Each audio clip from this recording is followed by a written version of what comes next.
Hello and welcome to this SSON webinar series. My name is Barbara Hodge. I'm the Global Editor of the Shared Services and Outsourcing Network, and I'm delighted to welcome you to today's very critical webinar, Delivering Business Resilience at Philips Through Automation.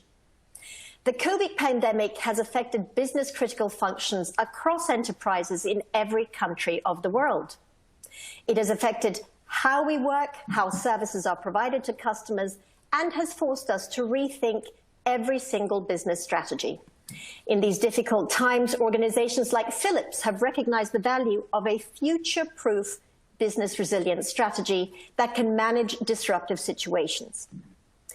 Today, we will hear how Philips used automation not just to build business resiliency, but also ensure continuity for critical operations throughout the pandemic of the last 2 months. Philips is in fact one of the largest and most complex automation implementations in the world, spread across 6 regions with more than 550 bots in practice. I'm delighted now to introduce today's speakers. Dr. Lakshmanan Ramanathan, who's the Senior Delivery Manager, Technology Solutions Group at Infosys BPM. We also have from Philips, Arvind Subramaniam, SVP and Head of Accounting Operations at Philips. And we have Shrikant Deo, Associate Director and Lead for Product Management at EdgeVerve. Before I hand over to Shrikant, I want to remind you this is a live session and we are taking questions at the end of the presentation. You will find on your screens a question box at any stage today. If one of our speakers raises a point that you think is interesting that you'd like to delve into, please just jot down your questions, send it off to it, and we will do our very best to address it at the end of today's session. So Shrikant, let me hand over to you. Thanks, Barbara. Am I audible clearly? Yes, you are. Thank you. And welcome everyone to this webinar. As Barbara mentioned, it's a very important webinar in a very interesting times that we all are seeing.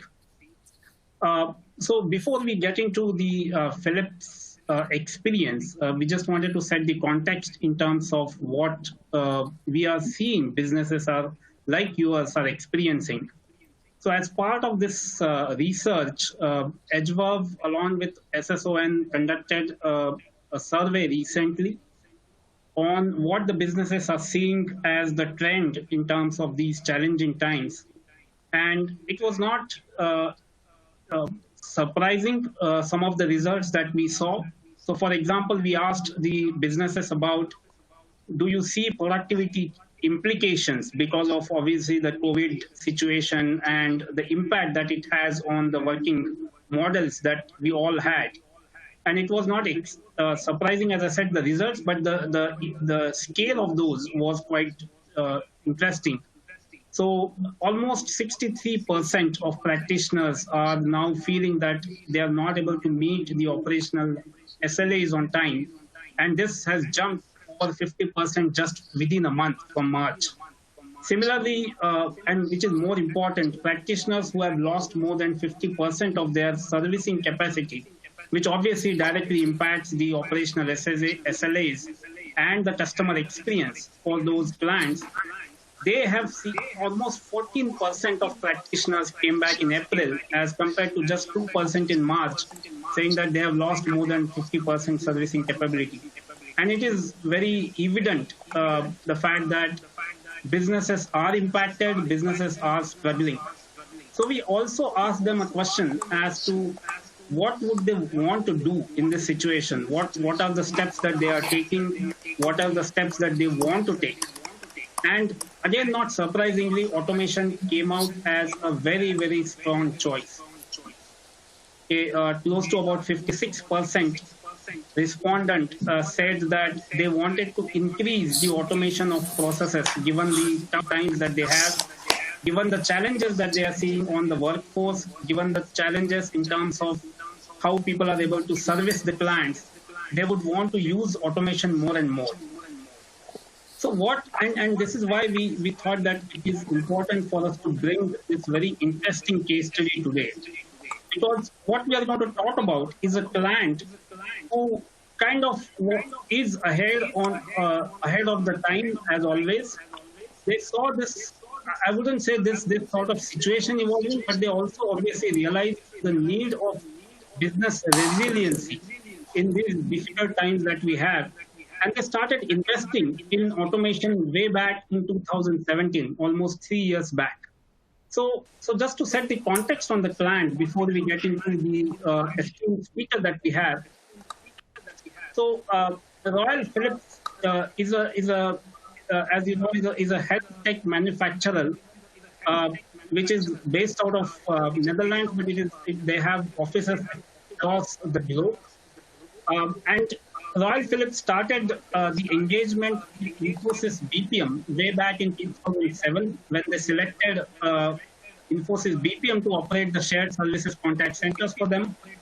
In early 2017, which is close to about 3.5 years back, Royal Philips realized that they needed to innovate in order to achieve the kind of outcomes that they are expecting. And they selected finance and accounting as the function to sort of begin these innovations. When they started, they were looking to achieve the first time right vision by improving the process standards. They were also looking to reduce or eliminate manual effort and errors. And they also wanted to ensure that they provide quick, handy information to stakeholders for better decision making. And that is when Infosys BPM and Royal Philips jointly embarked on an enterprise level RPA journey to tackle these challenges. And as our esteemed speakers will talk about it, obviously automation was one aspect of the broader innovation that Philips brought in. So powered by the Infosys and EdgeVerve's Assistage RPA platform, the initiative sought to reduce the cost and optimize Philips operations across the globe. And to talk about it, I would like to introduce and welcome our esteemed speaker and esteemed customers, Arvind Subramanian. Arvind is SVP and Head of Accounting Operations at Philips. He has over 25 years of progressive experience in financial operations and executive management for diverse businesses across medical device, finance, and public accounting industries. He is currently in a leadership position heading accounting operations for Philips Health Tech, spread across multiple locations, both captive and third party. So thanks for joining us today, Arvind, and I would like to invite you to share your success story with automation and how it is helping you today in the business resiliency. Arvind? Thank you, Srikanth. Hello, everyone. I won't call it yet fully a story that is done and dusted. It's a continuing journey. But let me walk you through all with the program that we have gone through with Infosys as a BPO partner and EdgeVerve as an RPA vendor, how we have gone through this journey. It's been a very interesting journey. As Srikanth said, we started way back in 2017. As we stand today, I think we have automated more than 550 bots that are running. We are spread as Philips, we have spread over 6 regions. And I think one of the proof points we have had, it was, I would call it as a litmus blue test for the bots, that we managed our quarter close in a completely remote way. Needless to say, I think it's very, very unusual and very difficult time, and almost 100% of our workforce are working remotely. You know, it's just pure coincidence that we had this journey where predominantly all our bots, almost 322 FT, equivalent of automation that we have delivered over the last 3 years came in extremely handy, because it enabled us easily to move into a remote working environment and manage these bots, which of course complemented our quarter close in a seamless way. So it is extremely interesting, and as I said, it's absolutely not, we never foresee that we will be encountering such a situation. But we say the proof of the pudding is in its eating, and we couldn't have tested it any better, the resilience, than what we went through in the last 3 months. How did we conceptualize this? It all started back in 2017. Philips uses Hoshin planning, strategic planning process as a tool. We were refreshing our planning for the coming years. In 2017, we said we want to embark on automation because we had already largely outsourced our transactional processes to the BPO, which is Infosys. And we have also centralized many of our rule-based activities in many of our hubs. And the R2R activities predominantly was centralized for global operations in Chennai. So we were just next door to Infosys. So we had a captive in-house operations. We had outsourced transactional piece with Infosys, and we still had some residual R2R accounting controllers in the markets who were doing the judgmental activities. So we almost had a three-layered organization. So there was a need to seamlessly connect these operations through automation. So that was very imminent when we went through the 2016 journey. And in 2017, we put that on the agenda. We said on the next 3 years, we wanted to automate at least 1 million manual hours, which is approximately 500 FTEs. The critical component of this journey was that the location strategy. So we went centralized our location, and we also went through a transformation in the location by transitioning the as-is organization into a COE-based organization in Chennai. We also created a design principle where we said we don't want to plug in as automation on the process, but we wanted to go through the end-to-end process and look at it from an end-to-end perspective as to which part of these processes would be ideal for automation. So we had an end-to-end thinking in that process. And Philips, in principle, is very much embedded with the lean thinking, and therefore we also said, the Hoshin agenda and the lean thinking has to be embedded in the program. So these were three important components of the journey as we went through. How was this executed? So as I said, it all started with, I went a bit farther. So it all started with our investment in 2017, and we evaluated multiple vendors, and we came to a conclusion that, with Infosys doing large part of our transactions, which is where we will be driving a big part of our automation, and it was a partner we were comfortable with going through this important journey. We said, we'll go through with that. So it was a commitment that we had to make to say, okay, we put the money on the table. But then it was also very critical that that we had to get the right kind of return on investment. So we also committed with Infosys that we will be making them part of this 1 million manual hours of automation journey. The second important piece is the governance, right? So it's a very big program. It will touch multiple functions, multiple organizations. So it was important that we are able to connect seamlessly across the different organizations vis-a-vis the BPO and the RPA vendor, which is EdgeVerve, the Philips GBS organization, but also within Philips, multiple stakeholders like IT and HR, etc. So we had to create a program governance which was enabling this journey. The third piece is, as I said, once we centralized, we also went through a transformation in the organization. So we created what is called a center of excellence in our shared service organization. And the purpose of this transformation was critical ingredient for our success in RPA, because instead of just looking at it as a fix for that particular process, the center of excellence was able to look at it from an end-to-end perspective. So both the upstream processes and the downstream processes, and really look at it as to where we need to fix. And it is very important together, as we said, the design principle was not just to do an automation, but look at it holistically with an SR concept. When we said SR, it's really elimination of waste first, and secondly, simplifying the process itself, driving standardization, and then look at the opportunities for automation. We did not enforce on this initially, and that's a very important learning we had initially when we started the journey.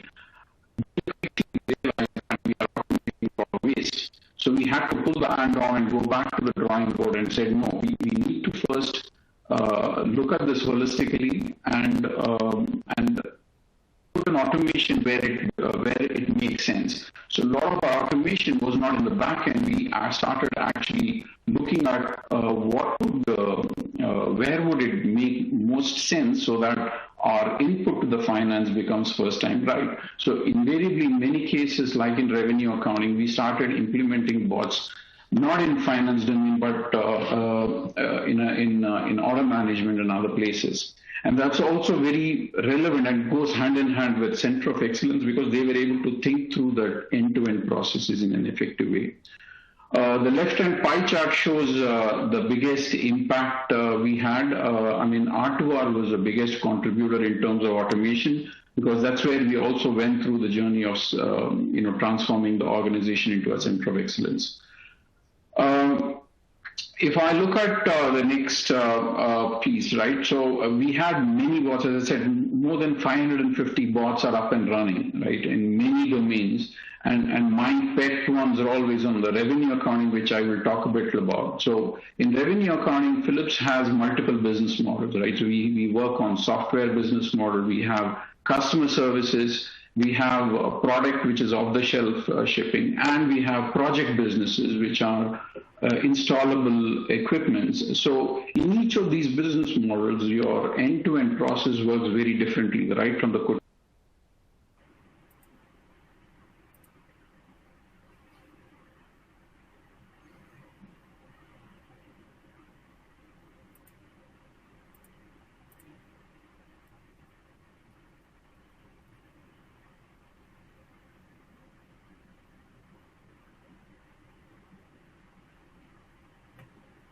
Yeah, looks lost, Arvind. Lakshman, do you want to jump in? Or Lakshman, yes, please. Sorry. Yeah. Am I audible? Yes, you are. Thank you very much. I know he will join us immediately. Yeah. So let me pitch in, I think. Yeah. So in terms of high impact stories, we have done multiple use cases, more than 200 of them. So the biggest one, I think what he was talking about, Arvind, was about revenue accounting, where instead of traditionally looking at automation, which is essentially patching up of things which are actually on exceptions, we conceptualized a framework which is a combination of SAP automation and identifying of the upstream elements that are creating these issues in revenue accounting. And we created a concept of oversight bots, almost about 21 oversight bots. And that has helped us to completely eliminate roughly about 78,000 man hours of work per annum. That's an equivalent of approximately 39 FTEs who are doing this work. In addition to that, there is an example of a reconciliation where we have more than 110 assisted bots that runs concurrently on a month end, usually typically the workday 2 and workday 4. And that actually manages the end-to-end month-end close across the various systems, reconciling between SAP and business consolidation systems.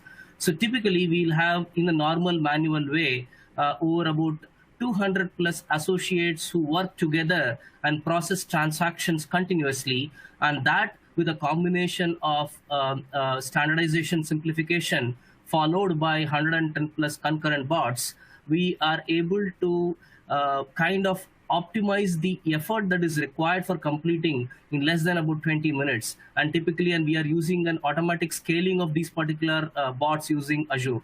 I believe, Arvind, you have joined back. So yeah, over to you, Arvind.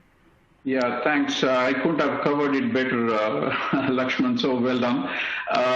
So as I said, I think many of these, apologies for dropping, I don't know what happened to the network. So many of these bots in many domains, and as Lakshman said, I think revenue accounting, we actually installed many of these bots which were able to filter in poor quality orders, and we were able to daily manage with supply chain and order managers to really fix those upstream, those orders, so that when it came to revenue, it was ready for recognition. So we not only improved our throughput time, but also eliminated waste and reduced the workload at the fag end of the finance process. This program is basically, I mean, the slide summarizes the program highlights and the challenges, right? So as I said, COVID-19, no one expected, right? So this was you know, a complete stress test for the bots which went live. Almost 300 plus FTEs work was completely automated as part of the journey. So to that extent, we had to do less efforts in making sure that we are able to close our books in time, and also, you know, the month-end closing is one part, but the quarter closing was also done, you know, without any hiccups and complete and on time. So we hardly had any delays in that process. So it was very, very helpful in that perspective. Huge scale, and we had many challenges as it is. And initially, we had to stop after 3 to 4 months when, you know, a lot of things went wrong. So we went back on drawing board, made some changes both in the governance as well as in the approach, and that created the momentum and the speed that we wanted to deliver on what we delivered. On an achievement level, it says 320 plus. We are still, this is the third year and the final year of the Hoshin. So we need to deliver another 180 plus FTEs this year. So this automation that we are going through, over a period of 5 years, you know, over 18 million benefits from a value perspective has come in, and a lot of you know, qualitative benefits, right? So getting first time right, very important, eliminating man-hours, and we are now able to focus more on a purposeful close where reviews are happening rather than trying to fix things which are wrong. So I think the engagement is also, it plays a very important role in engagement of the people that are in the back end of the financial processes. So overall, a very important journey. So far, good success, but still a lot to come. So with that, I want to hand over back to Srikanth for his comments.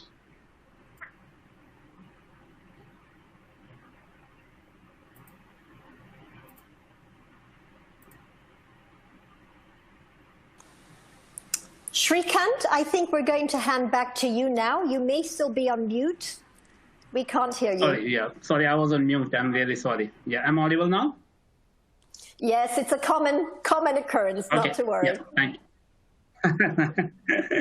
Thanks. So thanks a lot, Arvind. I think it was really insightful, and I think it's really great to hear from a business leader like you in terms of who looked at automation much before than I think a lot of enterprises did, implemented it and scaled it at a level now that, as you rightly said, it's getting tested. But I think I'm sure Philips is really sort of happy that they did invest in automation way back. Okay? So with this, I think I'm really happy to invite our next speaker, Dr. Lakshmanan Ramanathan. He's the Senior Delivery Manager from Infosys BPM. Lakshmanan heads the delivery of technology and automation solutions in Infosys BPM. So let's hear the practitioner's view on this massive implementations. Over to you, Lakshmanan. Thanks, Srikanth, for the introduction, and thanks, Arvind. Am I audible? Can I continue? Yeah. Okay, great. So I would be speaking on this journey from operations perspective and technology implementations perspective. Over the last 3 years, if I look back the journey, I will classify this into 3 phases. Number 1, that is focusing on the formation phase, that is focusing on establishing the team, the right set of frameworks, the design principles, infrastructure. The second thing that I'll focus on is the execution phase, where we had established a factory model for execution, whether it is the factory model for identifying opportunities, for execution, for testing, for pushing to production, for validation. And the third phase, what I would call as a critical phase, is the realization phase. In this, the critical component of a large-scale automation program in a fragmented space like finance and accounting is consolidating the benefits and realizing the benefits or value. So what we are looking at a scale is about 550 plus bots across 220 plus use cases, which is covering lean and automation. So there are quite a few processes that are giving fragmented benefits.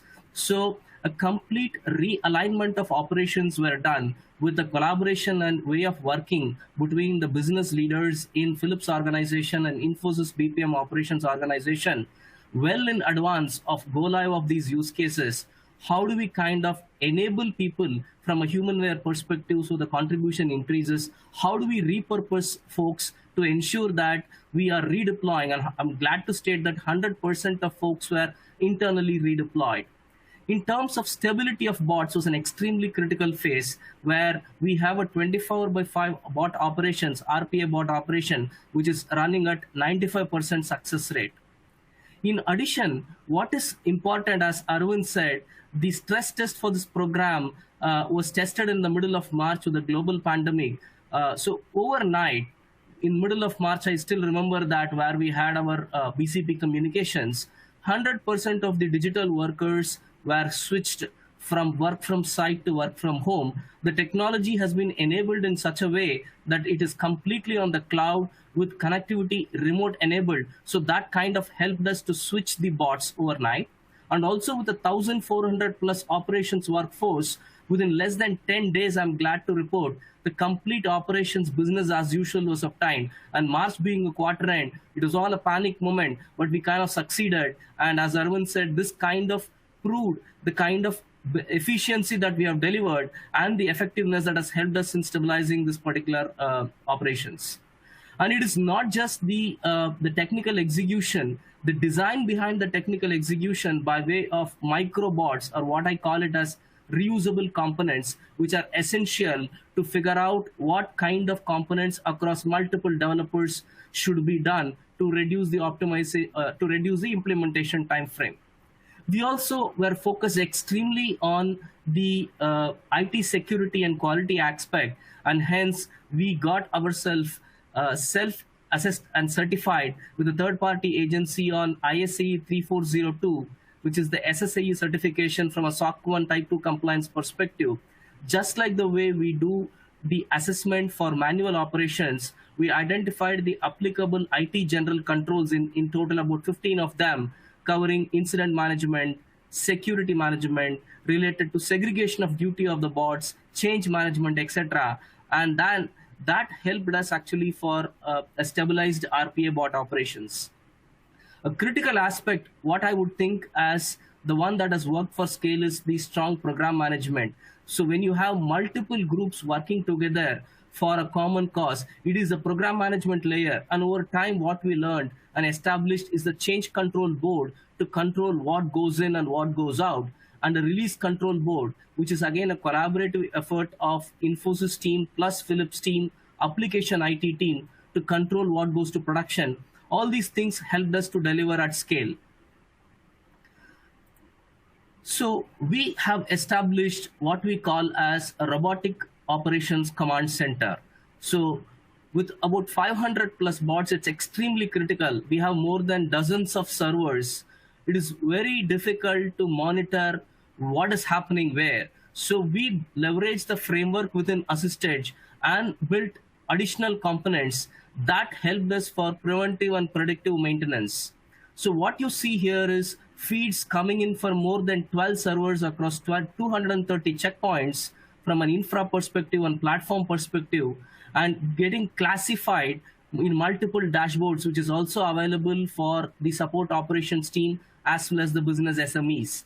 So this kind of gave a bird's eye view for the entire bot operations, which was monitored 24/5 to figure out which infrastructure component needs an kind of an alert situation where we probably need to improve the capacity, or which set of bots are nearing its peak in terms of SLA where some push is required, or there may be a business request for rescheduling of bots. And also important aspect is about the incidents.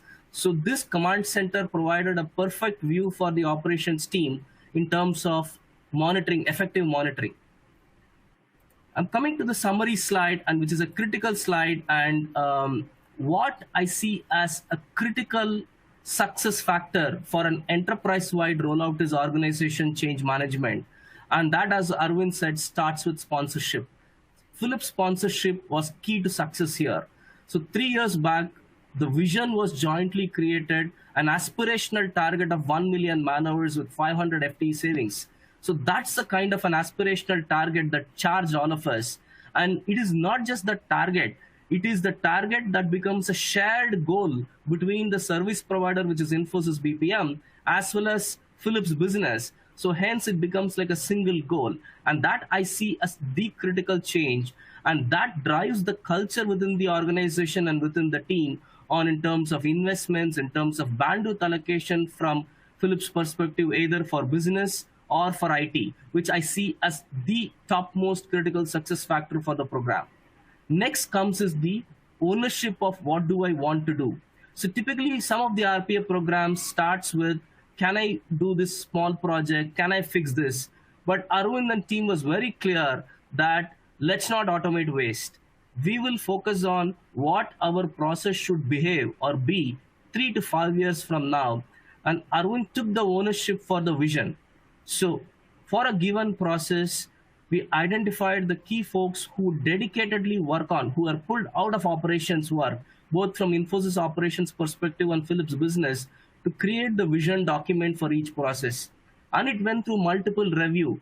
And in that vision document for the process came the opportunity for elimination, simplification, standardization, and finally automation. So that way, we ensured that it is a structured approach for opportunity identification. And what I see is the collective decade-long operations process expertise, where we challenge the status quo, plus the stable platform was helping us. While these were the first aspect, which are enablers, the ones that helps us in running the engine smoothly are the second set of blocks, which you see on the bottom of the slide.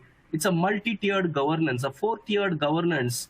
I would say easily about 48 odd steerco meetings would have happened with the sponsors, both from Infosys and Philips. And consistently, we never used to miss a session, and quite a few actions. I still remember 2018-19 meetings where a lot of granular things will come up. So we put in process to ensure that things gets resolved. And governance is the right way where we focus on how to solve problems. Cloud was a big enabler. We had fantastic support from Azure team and our partners.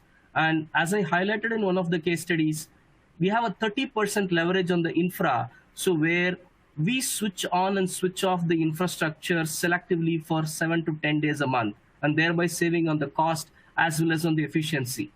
So that helped us to rapidly scale the number of bots required. So there were some use cases. We had got special requests during the COVID program to scale up by additional bots. Overnight, we were able to do it.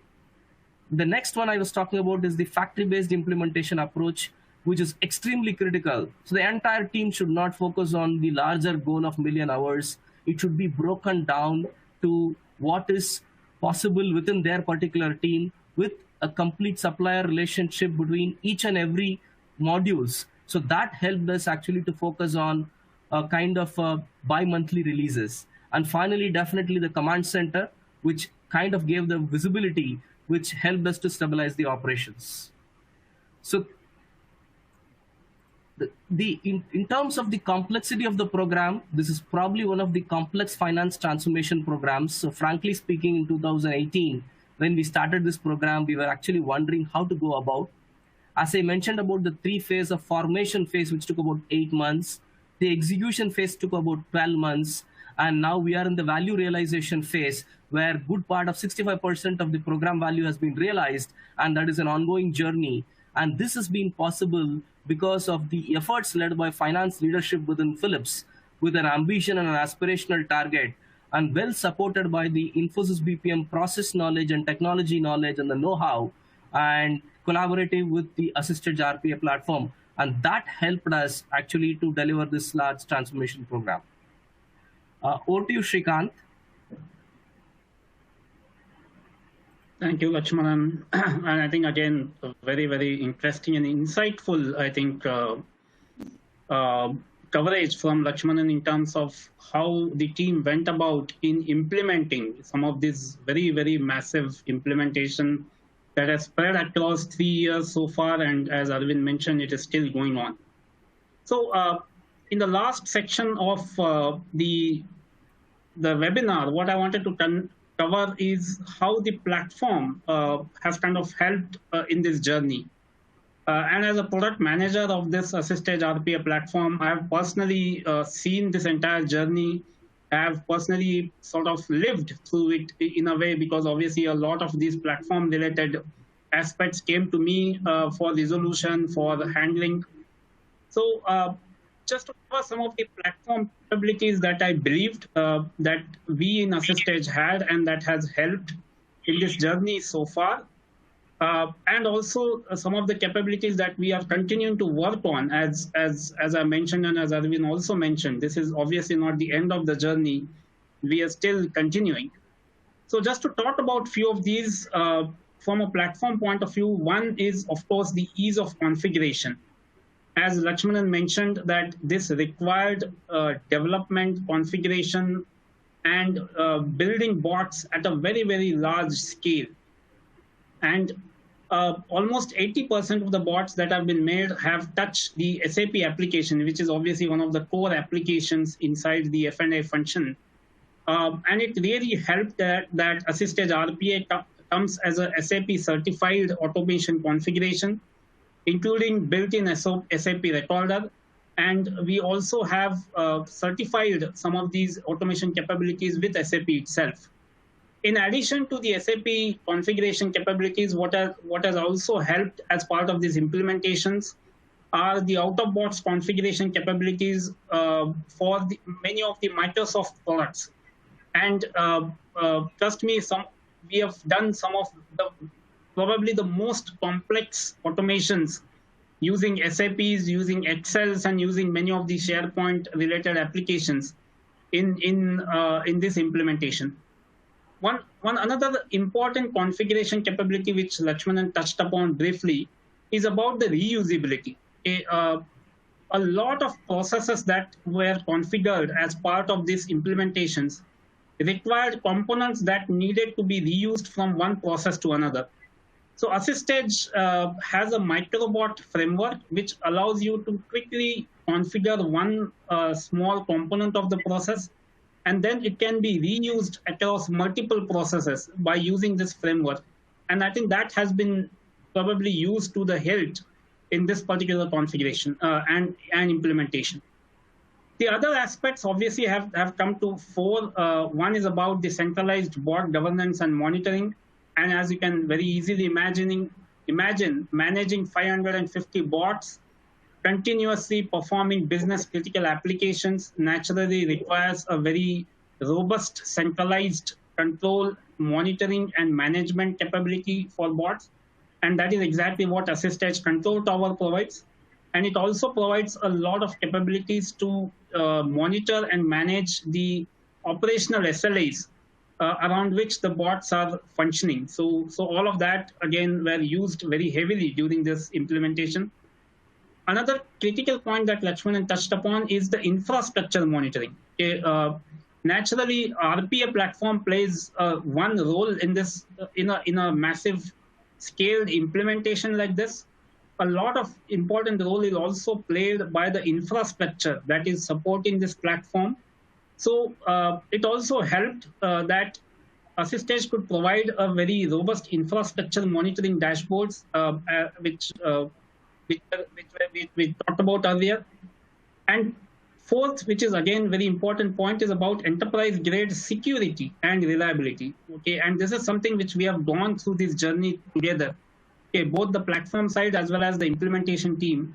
We have faced certain challenges during the implementations, especially around the reliability, and also around we faced very, very unique challenges that we have probably not faced with other clients, but which we were able to quickly come back all hands on board, quickly fix it, both from a product as well as from the live implementation perspective.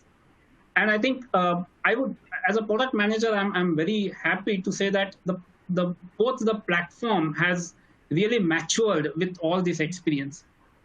Okay, and the final thing that has really helped in this particular Philips implementation, which is the academy-based training and enablement, okay, that Assist-Edge Academy provides.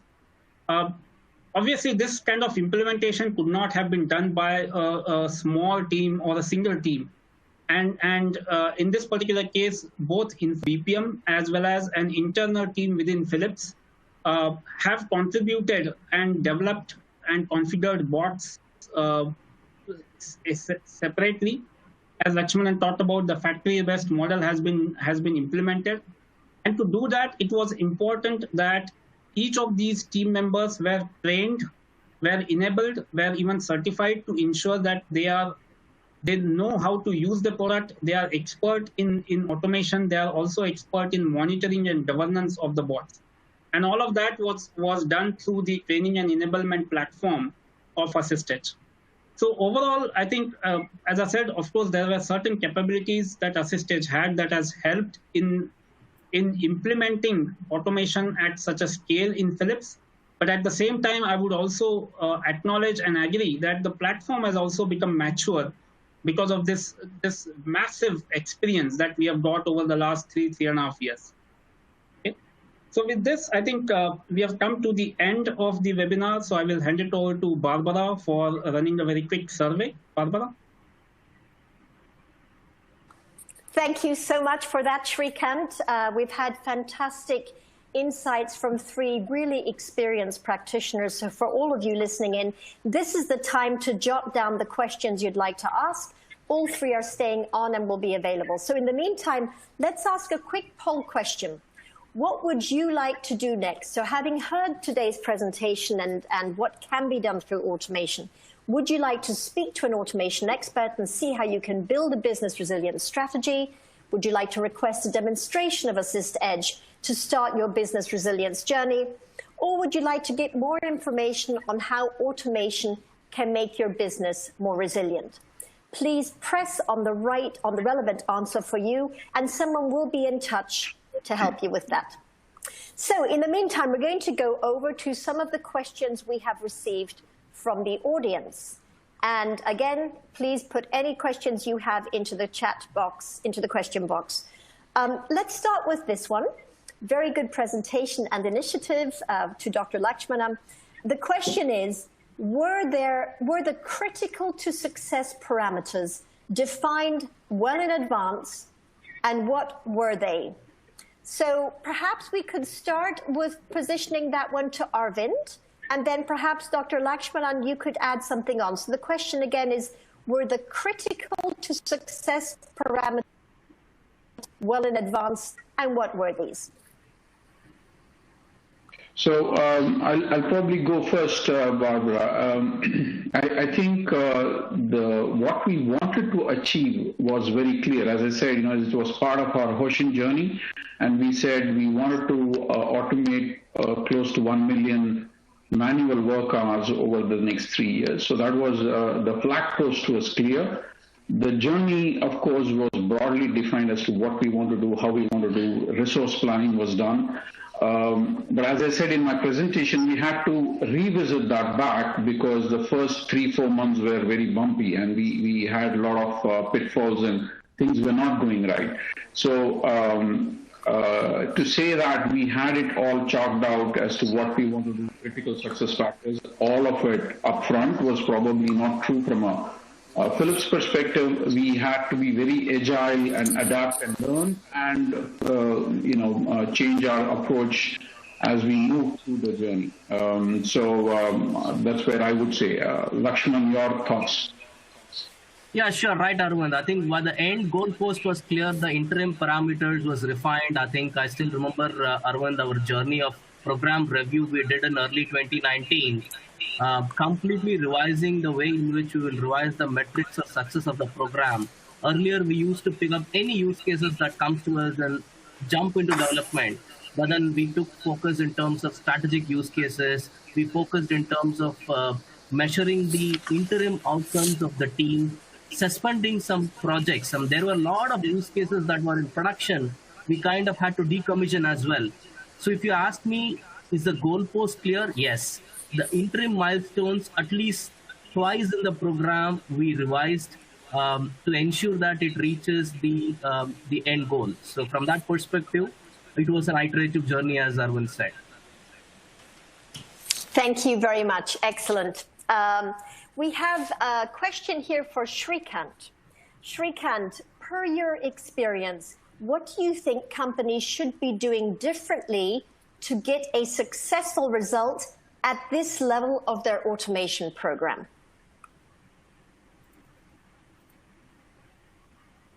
And Shrikant, just check that you are unmuted in case you are muted.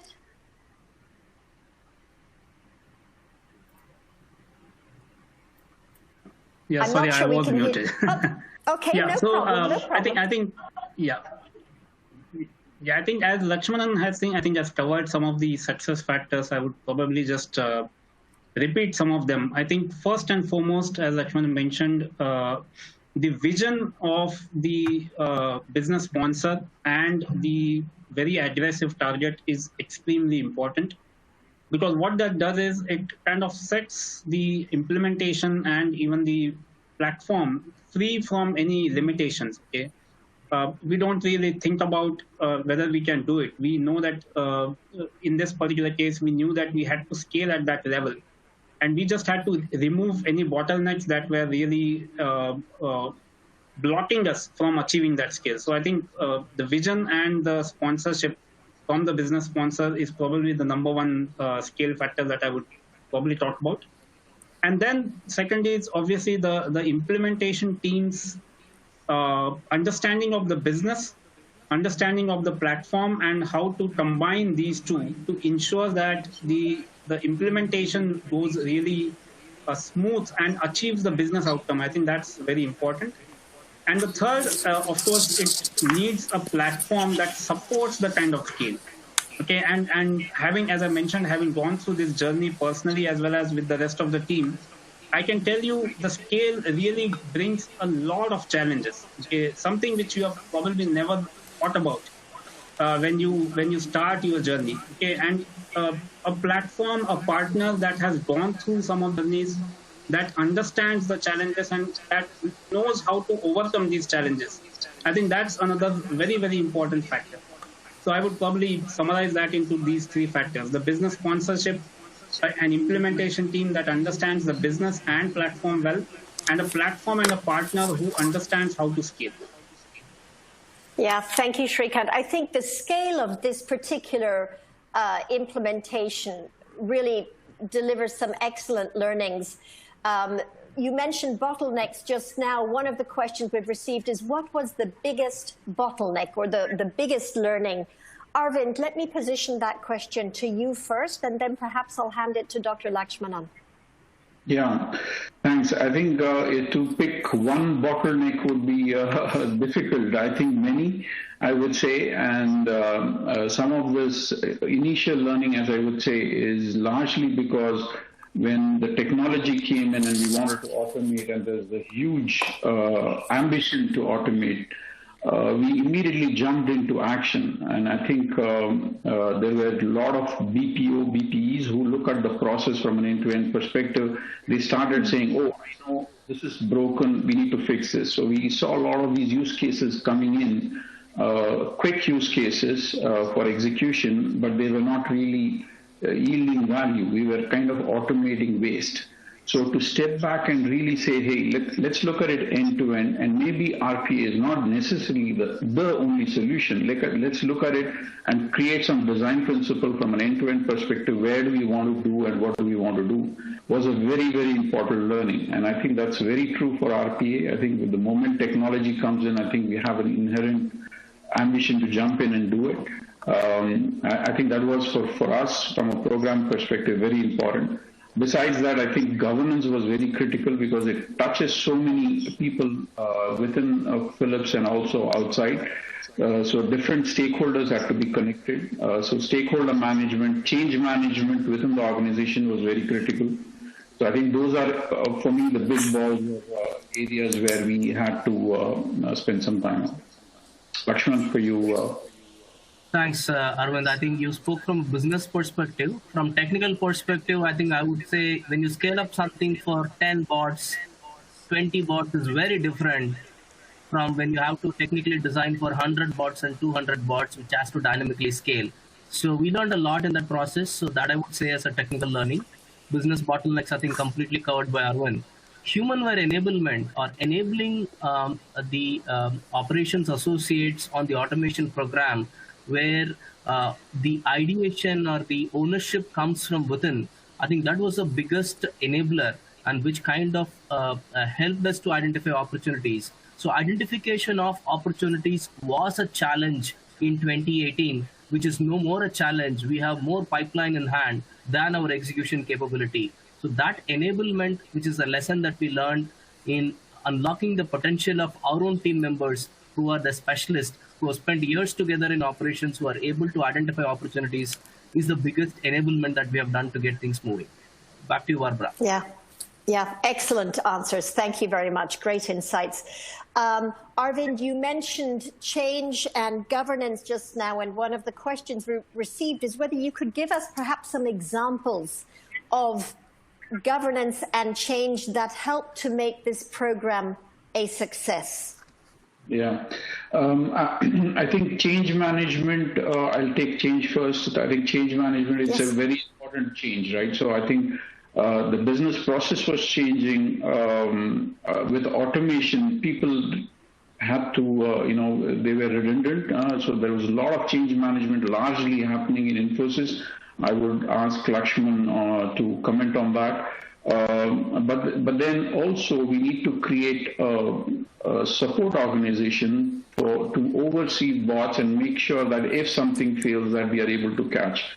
So we have to create a separate organization with different skills and capabilities. So those are aspects of change which was very critical for us to go through. With regard to governance, as I said, it's a program where we had a heavy dependence internally on Philips IT to provide infrastructure. We had to involve HR, very important, and we had Infosys and captive shared service organization who were also involved. So it's important that everyone is aligned on the ambition, but also how do we reach there? So we created multi-tier interaction points, if I can say that. On the lowest tier, on an operational level, we created teams who were meeting every day to work on the use cases. And then there was an oversight on these operations, which were with the GBPOs and the relevant partners. And we created a third tier where we had a structured management involvement, which was done on a monthly basis as steer committee meeting, where we had the CI organization involved from Philips. We had Infosys BPO senior management involved. We had the technology support from EdgeVerve, those senior managers involved, and the business process involved. So we had to create that to identify if our progress is right or wrong, or if we had to change course and things like that. So it was a multi-tiered program governance which had to be set up before we could get it to where we are. Lakshman? Yeah. You said it all, Arvind, so nothing more to add, I think. Yeah, I think the challenges around change management are questions we see again and again, and I think it's very impressive, the very detailed approach you took, because of course the technology alone is only half of it, right? We do have a technology question here, Dr. Lakshman, and I'd like to pose to you, and it's on the platform technical capabilities. So the question is, what sets apart the technical capabilities of a platform approach, and why is this so significant when you're trying to scale?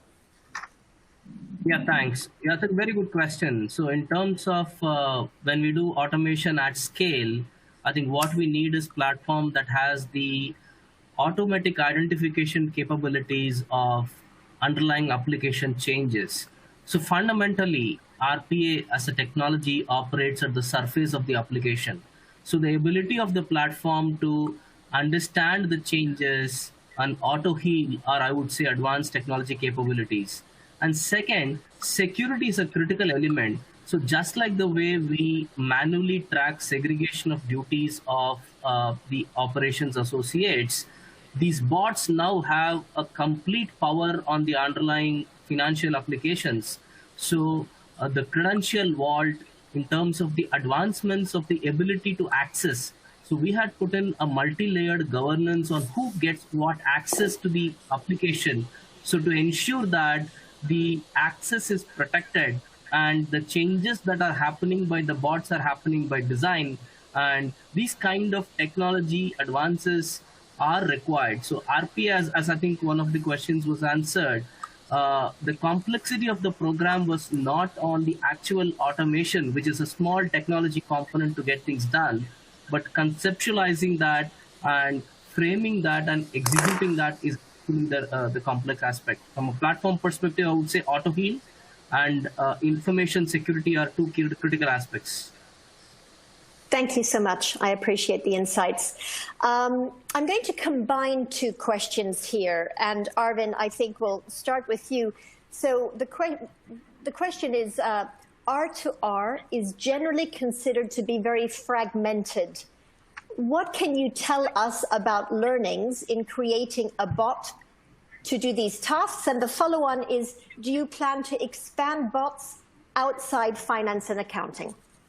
So Arvind, if I could ask you to address those. I'll take the second one first. It's an easy answer. So we started off with finance because it's easy to enforce, because it was finance ambition, and with the leadership support where it needs to start for any program. I think it was readily available. So it was, we started off with finance, and we still have opportunities to tap in finance. Yes, so we are going to go beyond finance.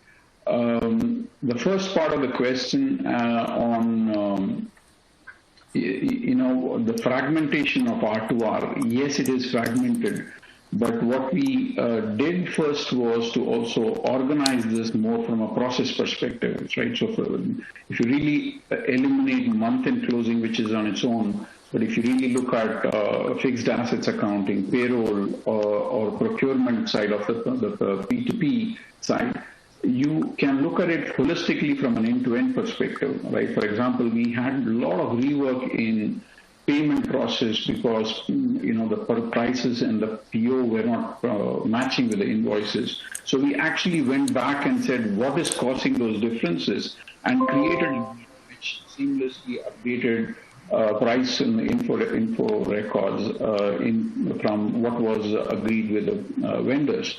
And that created a lower, let's say, rework in the finance area, and therefore an automation was achieved. So not necessarily in the finance area, but in the upstream process in the procurement area. So you need to look at this more holistically and say, where do we need to plug the hole in terms of leakage so that the downstream process works effectively.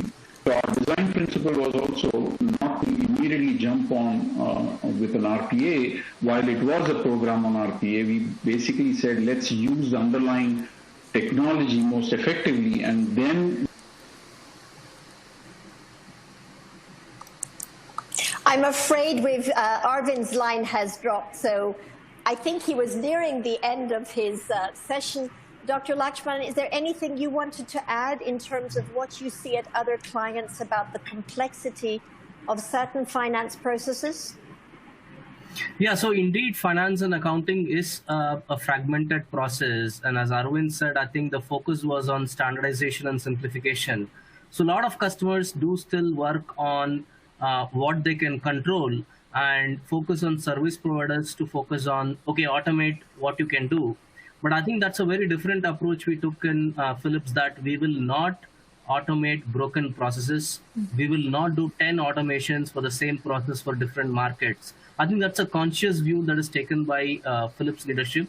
And I would recommend a joint approach with Lean Masters, the business process specialist at client side, and automation to craft a joint vision or an automation vision for that particular line of business or for that particular customer. And that will help us to define the journey. So rather than, okay, here is a process, go do automation. So that was a very different approach. I think Arvind is back now. Arvind, I think Dr. Lakshmanan did an excellent job in finishing your sentences. So yeah. I think we covered that well. Thank you. And I'm afraid that does bring us to the top of this hour. I really like the comment that was echoed a few times about not automating waste. And there are so many learnings to take away from this session. We've had 3 such extraordinary practitioners in the form of Dr. Lakshmanan from Infosys BPM, Arvind Subramanian from Philips, and Shrikant Deo from EdgeVerve. But I think the takeaways really is no matter the complexity of the process, you need to break it down into small pieces. I think the change management and governance issues that were highlighted are really critical to making sure that there is control. And again, to reconsider the processes you are working on, right? To not automate broken processes and not automate waste. So with that, I would like to thank the 3 of you very much for taking the time. I know we're all in different time zones, but we're managing this admirably. Apologize for any technology glitches that any of you may have experienced, and thank you for staying with us. You will be receiving a follow-up email so that you can listen back to this session on demand. And any questions we were not able to address today, we will be sharing with the speakers, and you will be receiving, I hope, some direct feedback from them. So thank you for coming to SSON, for your inquiries and your resource needs. And I thank very much the 3 practitioners who have shared their incredible experience on technology and process with us today. This concludes the webinar. Thank you very much to everyone for taking part. Thank you. Thank you. Thank you. Bye-bye.